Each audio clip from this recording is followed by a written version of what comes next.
All right, we are live. Hey guys, Good morning. Oh, actually, good afternoon. Hello. do you sleep late, Carlos? No, I don't. Oh, okay. No, I usually get up around 8. So I think we should talk a little bit about, get back to the topics that we talked about in the previous shows, which is some of the things that are actually on our minds right now about the work that we're doing right now. um, I think I think that's always the most interesting and relevant thing to do. So, um, Nathan, you want to talk about anything that's going on that you're working on or struggling with, or something that's challenging you? Yeah, I mean, I,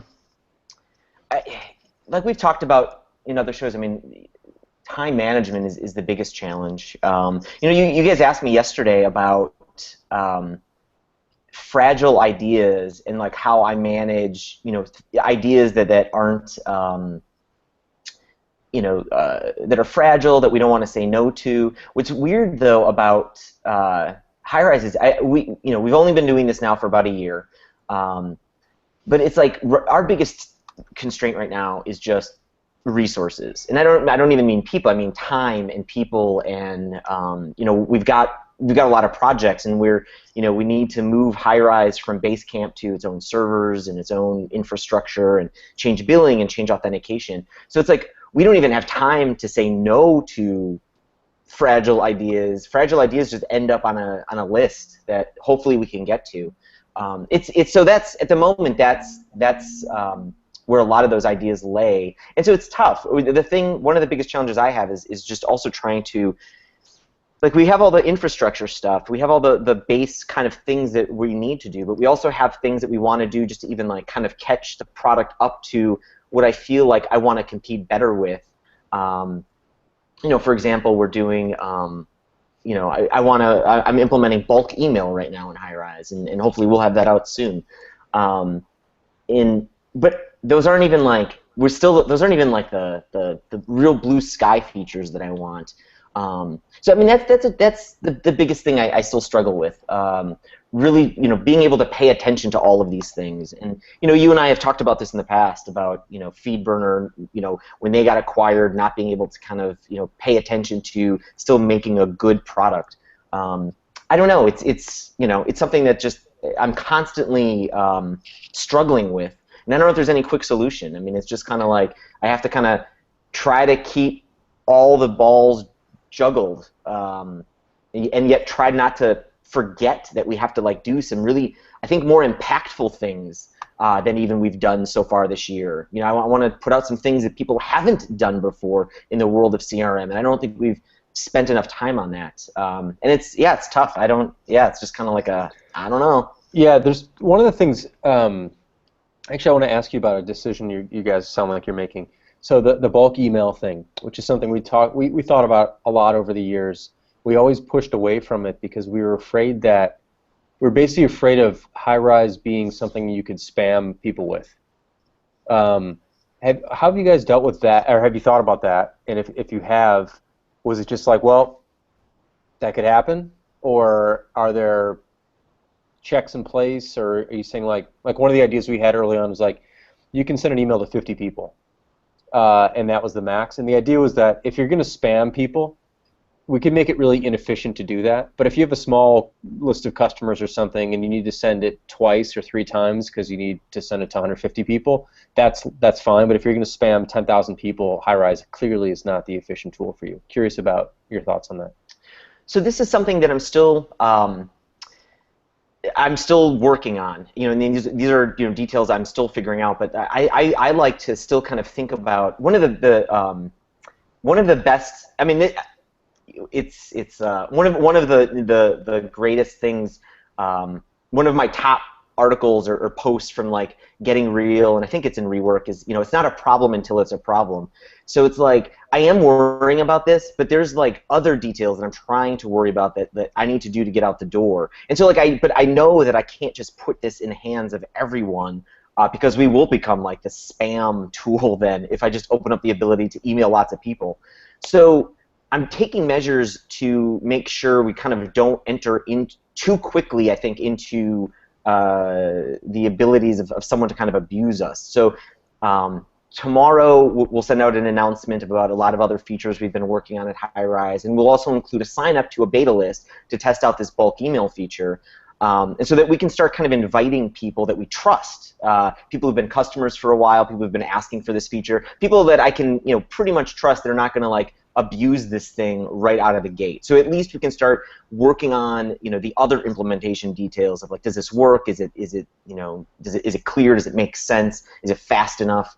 But as for worrying about spam, I mean, there are implementation details that I've already kind of I'm spending time on. For example, before the email goes out, it runs through a spam check to make sure it's catching everything from your IP address to checking blacklist your IP address is on to checking the content. So you're not I was telling you there's a lot of examples right now where I'm testing the spam sieve, and it looks like I've got David, because he's the test user I'm using, sending me emails with like the word Viagra and porn in it over and over and over again, and it's just Viagra porn, Viagra porn. And I'm just trying to trip the spam filter, but we're using a kind of an industrial spam filter, so it's not something just homegrown. But then even after it gets out of the door, we're using a service to send email. So I'm also just not relying on tapping into just us hosting email. This will go to a service that's also checking spam. And as spam complaints come in, we constantly check a spam rate. I've got a very low threshold, so as soon as you go above a certain spam percentage, the account gets paused. The email portion of your account gets paused. And the other thing we're doing is we'll probably start you off on a low quota, so an hourly quota. So you'll get to send. I don't know what it is, but in your example when you brought up 50, I'm thinking maybe it could be as low as that. So as you're a new user of this system, you'll only get to send maybe 50 emails. You could maybe try to send 1,000, but we'll only send maybe 50 an hour. And so we'll check, like, were those first 50 good, or are we getting lots of spam complaints? Because if we get a lot of spam complaints, then I can shut the rest of yours down. That's clever. Yeah, that's a clever idea. I like that approach. Speaking of that, like, Carlos, one of the things that's, we're talking about software right now, obviously, but there's all these unintended consequences in print work, I imagine, too. One of the things I've always been curious about with print stuff is, this is a weird thing, but like business card shapes and thickness of paper. Or stock. When you create something that looks cool, but then, like, how much do you think about the unintended consequences? So like, it looks cool, but now it doesn't fit where people normally keep things. Like, how much thought do you put into least, or like, not best case scenarios, but common scenarios around print pieces? It's funny you ask, Jason, because I was just going to ask Nathan how you guys determine, outside of the realities of your world, technology speaking, how do you determine what the right thing to do is, and how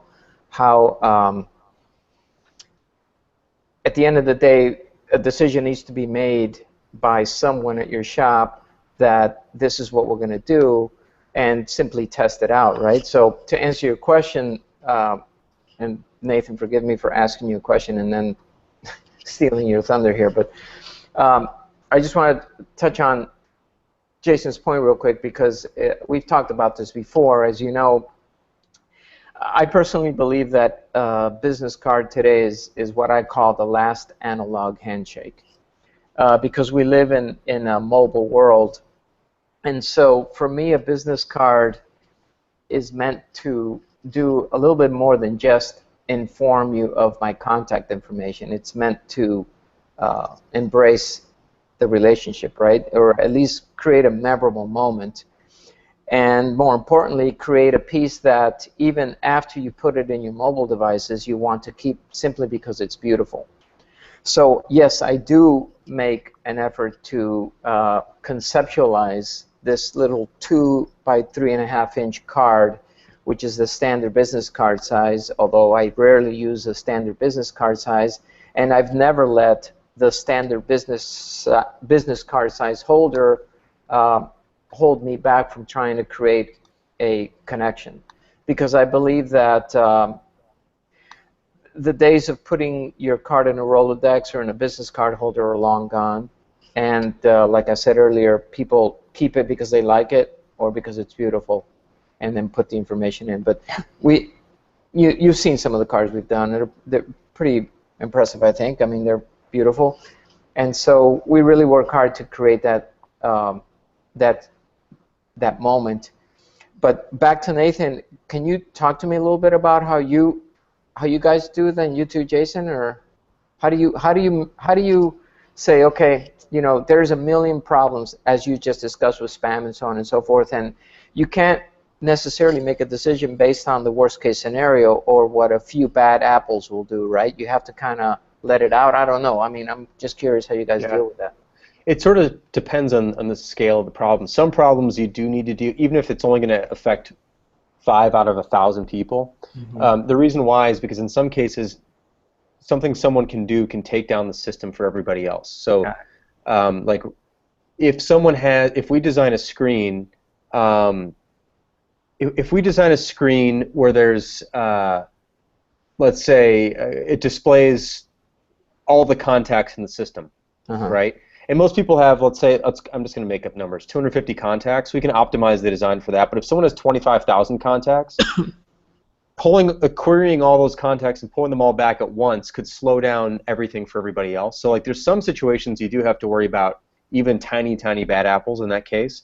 But in most cases, you can put what we just call release valves in place, which are basically things like show all the contacts unless someone has more than 500. And I don't know how many they're going to have. They might have 500,000 or 1,000 or 795 or whatever. But like 500 is a reasonable amount. It's going to cover 95%, 98% of the people. After that, there's a link that says show 500 more. And there's like some ways to deal with that situation. One of the things that we do though is I try and think about when releasing a new product, what problems are people going to run into early and which ones are they going to run into late? And if they're going to run into them late, like not on day 1 or day 10 or day 30 or day 60, we can push those solutions off. But how do you know? Later. How do you know when someone's going to when is someone going to run into a problem and what that problem is going to be if it's not technically a problem yet? Sure. So for example, with the new version of Basecamp, that we're working on. There's a menu. You select from a list of projects, and you can select one of the existing projects. Okay. This menu can get very long.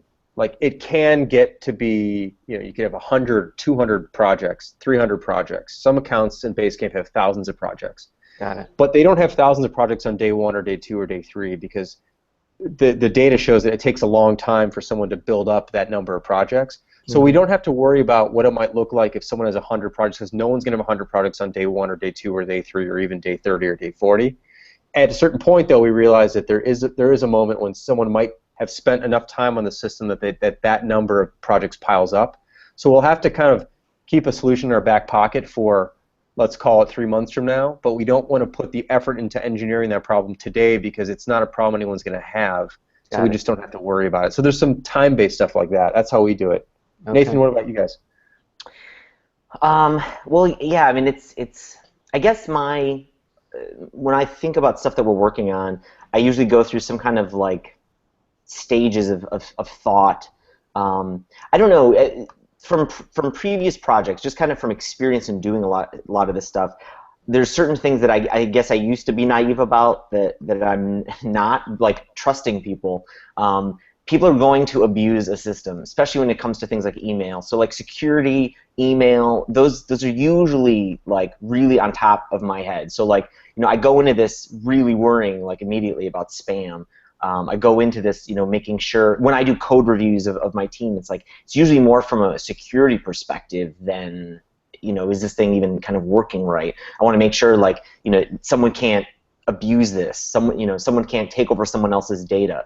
So it's from experience. I mean, it's just from like doing this long enough that it's like, I know, I've had problems before. When we did Inkling early on, it was like I found people creating all these what they call sock puppet accounts. So like and that was like just to game the system. And so like I guess from all that experience of people abusing the things or trying to abuse the things that I've made, I'm like really more and more cautious about that kind of stuff.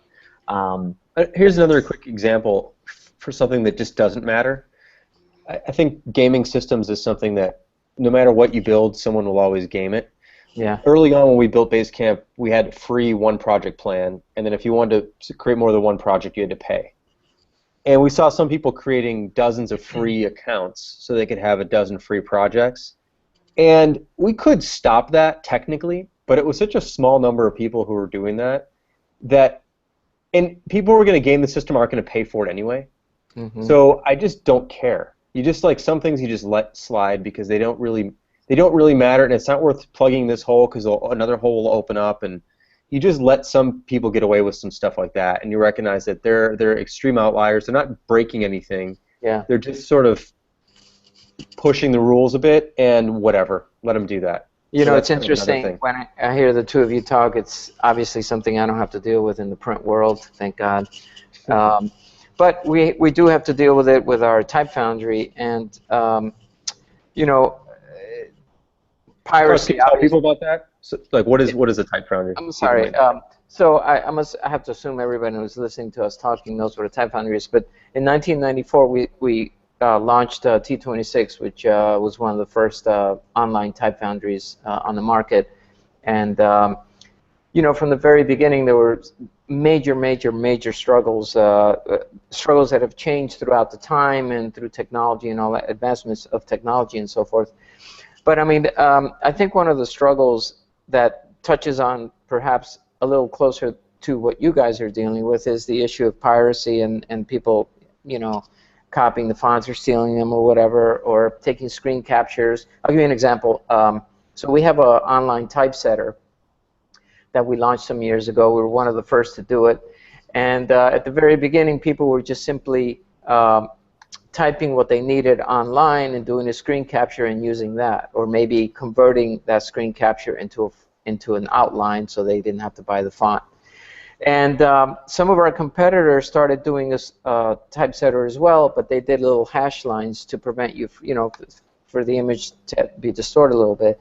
And folks were suggesting that I do the same, and I just didn't want to do it because I didn't want to ruin it for the majority of the honest customers that we have and create a bad experience, and on top of that, make the font look bad, right?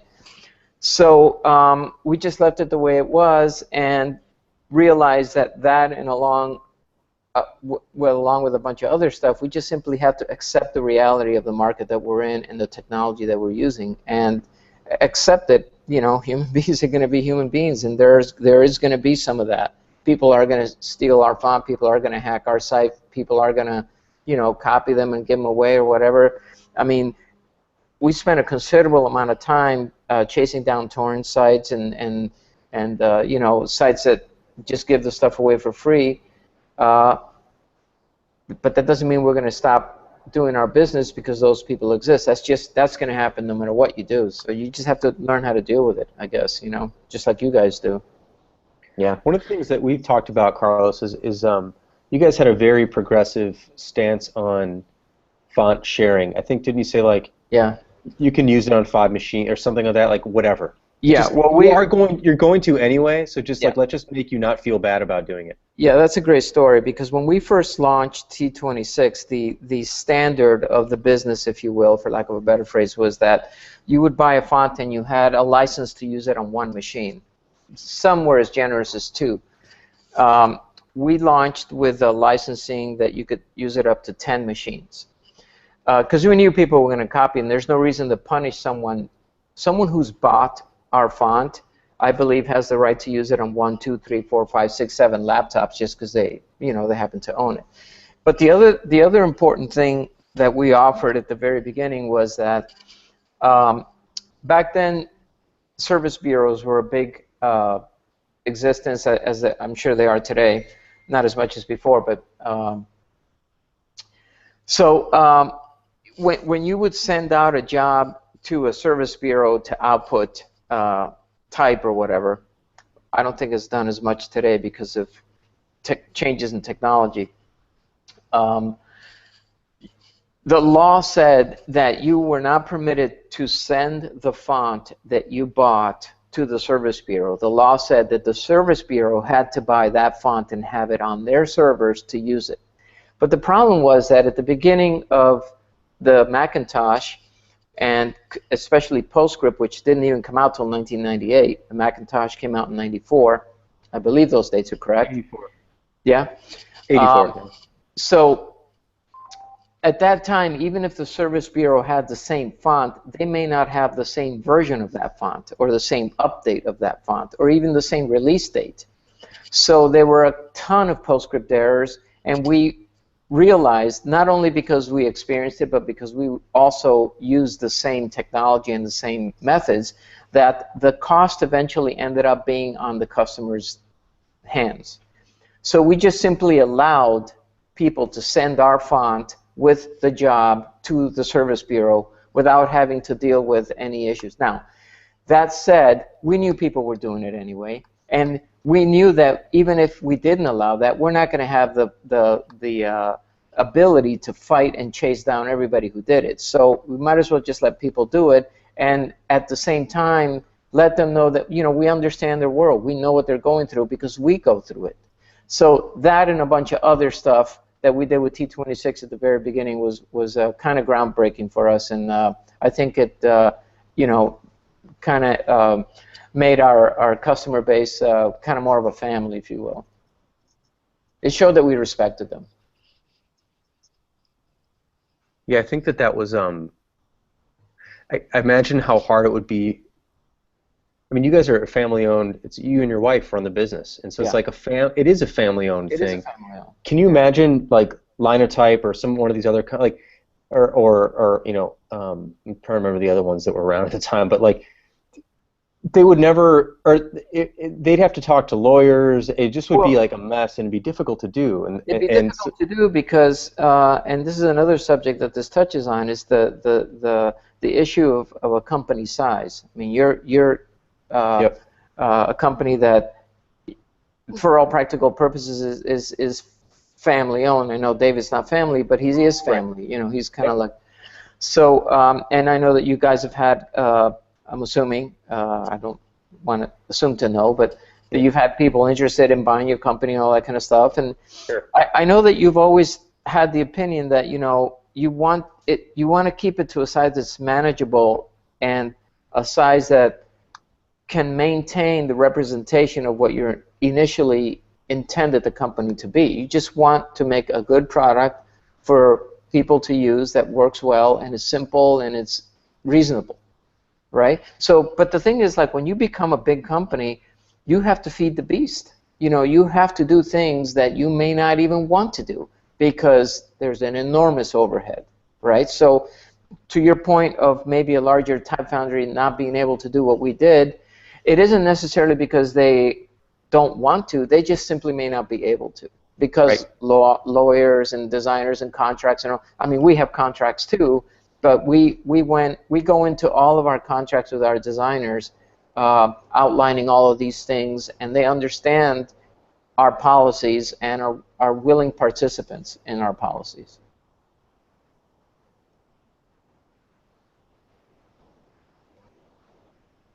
All right. Yep. Yep. I think. Yeah. I think it's important though. I think it does come down to. Creating, I think the thing that needs to be said about this is that you can let things happen to you and then find out that you've created a monster, like an unmanageable monster. I know a lot of people who have companies who let them get out of their hands. They lose control of the size. They lose. And I don't mean control like some strict thing. I just mean like. It totally it's like they just are no longer able to be the company they want to be anymore because they slowly just kind of let it happen to them. And you don't have to let it happen to you. I mean, you have to be conscious that it could happen. I think that's the key.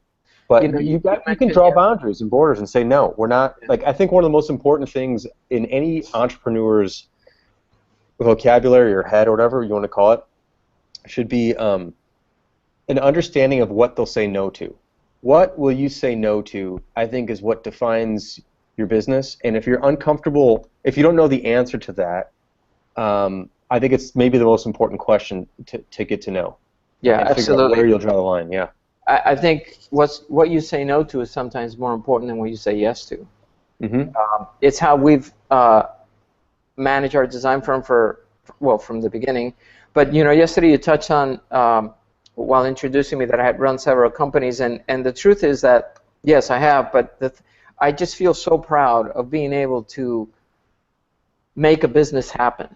It's such a difficult thing to make it happen because it's not just coming up with the idea of a business. It's not, even starting the business, is keeping up the business. That's the hard part. Right. It's easy to start something up. I mean, how many times have we seen local restaurants in our neighborhood come and go every 6 or 8 months?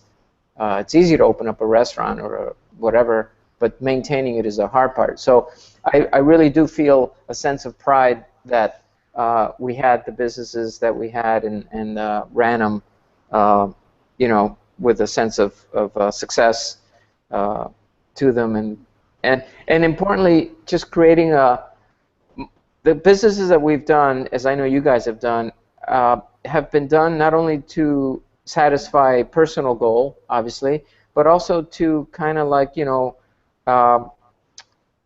it's more of a soulful experience, if you will, in the sense that we work so hard to make it represent something unique and special and different, and just I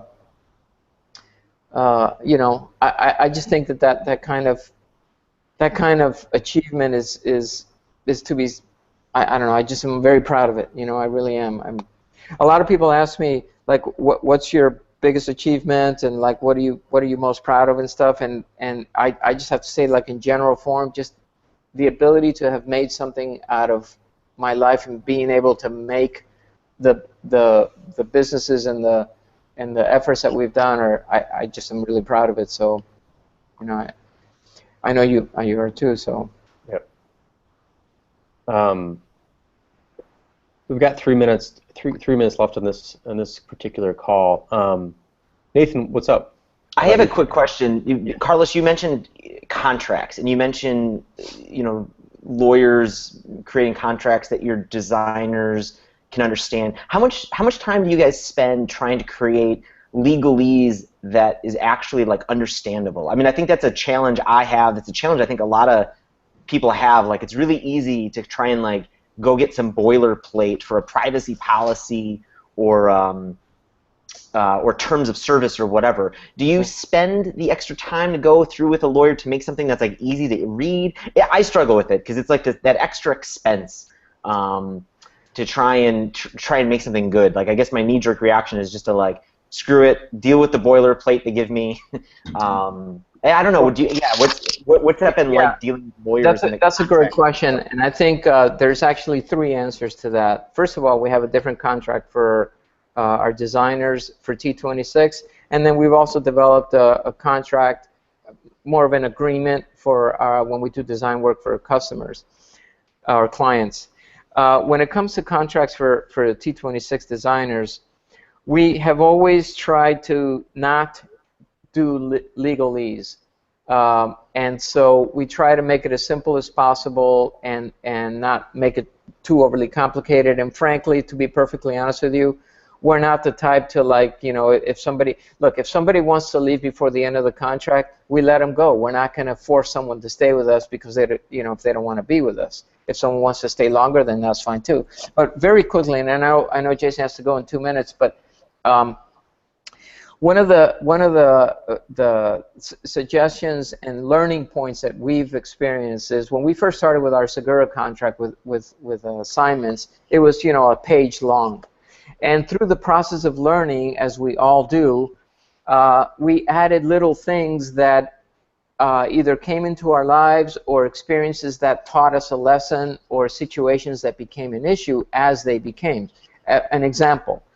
There used to be a time when we would finish all of our work, we would send the production files to a printer or a client, and they would often ask us to send the software and the fonts along with them. And so obviously we can't do that because it's, first of all, it's illegal, and second, we like people to support software purchases from other people because we don't like when people steal from us. So eventually we added that as part of our agreement with our clients, that we will not be able to send you the fonts. We'll send you the links to where you can purchase them, but we can't send you the files. So little things like that that you learn on a day-to-day basis, you're able to extend your agreements with your customers so in the future they don't become issues and become a problem. And so and if you outline the stuff clearly, then you can just make the experience a little bit easier, I think. Yeah. We could probably go into this more tomorrow if you want, and I'll bring out some other points that we learned that were very, very helpful in establishing, the point that I made yesterday of being very, very clear and very honest with the customer at the beginning, so we both understand what our expectations are.